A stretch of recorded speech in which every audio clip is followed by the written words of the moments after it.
Astrologia poate fi ghidul tău secret către o carieră plină de bucurie. Imaginează-ți că propria ta hartă natală îți dezvăluie talentele unice și pasiunile ascunse. Fiecare semn zodiacal îți spune o poveste despre cine ești și ce te motivează.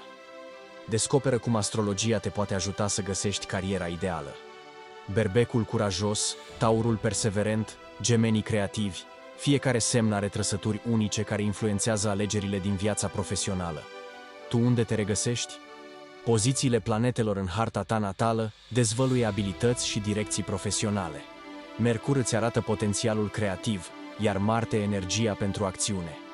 Casa a 10-a, cunoscută drept casa carierei, îți indică direcția profesională ideală. Astrologia îți oferă claritate și încredere în alegerile tale. Autocunoașterea este primul pas către găsirea vocației tale. Astrologia îți oferă o perspectivă clară asupra valorilor și pasiunilor tale. Astrologia nu doar că îți arată drumul, ci te ajută să înțelegi de ce acel drum este cel potrivit pentru tine. Aliniază-ți cariera cu sinele tău interior. O carieră bazată pe pasiune îți oferă satisfacție profundă.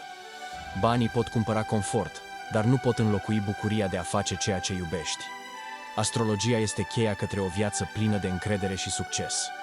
Cunoaște-ți talentele ascunse și construiește-ți o carieră care reflectă cine ești cu adevărat.